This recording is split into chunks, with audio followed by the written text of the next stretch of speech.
Welcome back. Well, let's try and get some clarity on what everybody seems to be talking about. There's been a huge focus on Irish people going on holidays to places like the Canary Islands in recent days. The Taoiseach told his parliamentary party that half of arrivals one day this week were from holiday destinations, albeit sampled from a much reduced number of travellers compared to any other year, of course. So what is the situation on the ground right now in the Canary Islands? I'm joined on the line by Tenerife resident and Irish journalist Cliodna O'Flynn. Cliodna, you're very welcome to the programme. We have been hearing, and we know there are flights from Dublin airport to the Canary Islands, destinations like Lanzarote and Tenerife this week. So there has to be people holidaying if the flights are still going. Is that? Am I right in saying that? There has to be. I mean, I feel I'm letting you down because I should have got on my bike and cycled to the airport and be doing a live from the arrival section for you, Cormac. But obviously, I mean, what there are at the moment are one flight a week from Aer Lingus and one flight a week Ryanair flying in and out of, say, Tenerife and Lanzarote, which would be two of the main destinations for Irish people. Now, that's down from a daily flight. So 2 years ago, you would have had the airlines kind of competing to fly you in and out every day. So we've one flight a week coming in. And just as kind of to check what availability was like, I went online about an hour ago. Now, I tried to book, or I wanted to book, say, 20 seats on a Ryanair flight going back to Dublin this evening. No problem. I can book 25 seats on a Ryanair flight going to Lanzarote on Saturday. No problem. So the flights are coming in and out, but they don't seem to be full.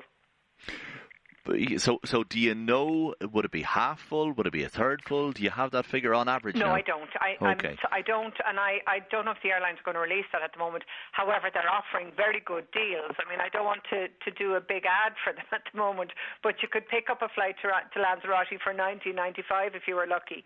Yeah, but the advice is stringently not to go. And when you say people have to be going on holidays, but it is down, you say, from a daily flight to once a week.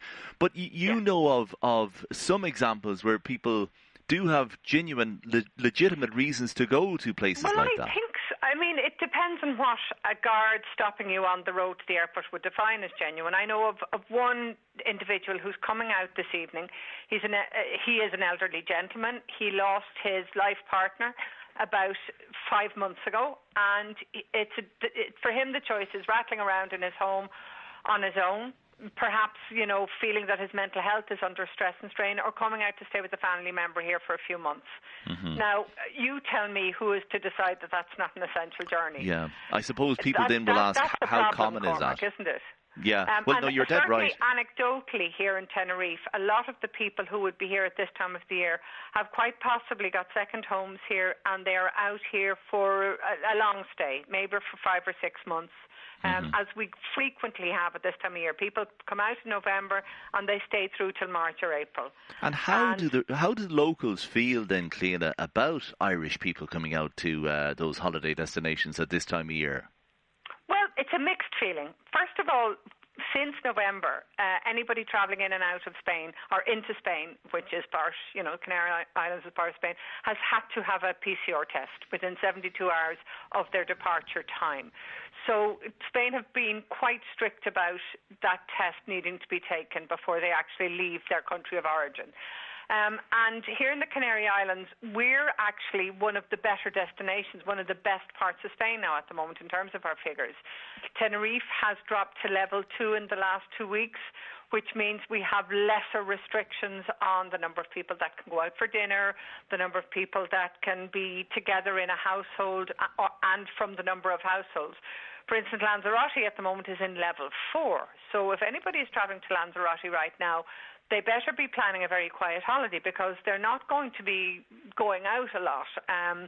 Given that there's a curfew from 10 p.m., the minimum people, they can only have like 2 people in a gathering from more than one household. So there are a lot of restrictions.